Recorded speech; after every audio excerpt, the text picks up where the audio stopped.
Hello, everyone. Welcome to episode 5 of Imitating Reality, where we discuss how to take your CET drawing into twin motion and apply photorealistic properties to make it come to life. Today is my favorite topic, lighting. In this episode, we will discuss different sources of light within your rendering, how to apply and adjust those various sources, and uncover the mystery of what exactly IES means as it relates to light. So let's get to it. Looking at our space, I know that there are various types of light that have been applied. Sunlight, this might come from an HDRI background I've added, or the built-in sky within Twinmotion. I also have light coming from these cans on the ceiling, as well as a couple fixtures I have placed in my space. First source I want to talk about is sunlight. I currently have an HDRI applied to my space, but I could change it to dramatic sky, and this will adjust the sunlight to come from the default Twinmotion sky as opposed to the sun coming from my HDRI image.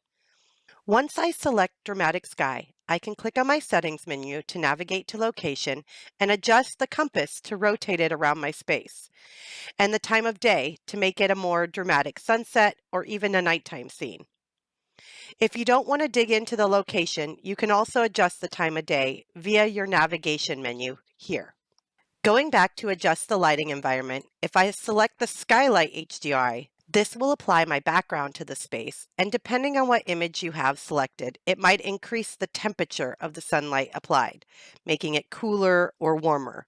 With either of the HDRI selections, the sun is based off of where it is in the image. So as you rotate your image, it also rotates the sun as well. The difference between the Skylight HDRI and the Backdrop HDRI is the Skylight is a large backdrop where the image is more in the distance on the horizon, and you might build your own base ground outside of your space. The backdrop creates a dome around your model, and typically you can use your ground from the image itself without having to place additional ground material outside. Either works, and you can experiment with your image and if it looks better far away or close up. Whichever one you choose, you can adjust items like the sun intensity and where it is in the sky. Just keep in mind, as you rotate your HDRIs, so does the image. Flashing back to a previous episode, we learned that light can be applied as a material. If you drag the neon material from your library, you can apply it to overhead fixtures that may have come from your CET model. This is an excellent spot to talk about the path tracer. You will want to check on your progress of your rendering periodically by getting a preview of what it'll look like when it is finished. That's what the path tracer is for. In technical terms, it's a DXR, accelerated physically accurate progressive rendering mode. If none of that makes sense to you, then you are welcome to call it the previewer. We will discuss more about it in our next episode. For now, on to our light fixtures. In our library under lights, we can select from an extensive library of IES light to apply. What is IES? IES stands for Illuminating Engineering Society. These fancy pants scientists even have their own website. They have determined a data format that describes the distribution of light from a single point. The differences between the settings define the light's intensity and distribution. This has become the standard for most rendering software. Here is an example of what IES 19 and IES 20 look like in our space. For most of my fixtures, I like using the tried and true Omnilite. To add it to your rendering, you just need to drag and drop it into your space.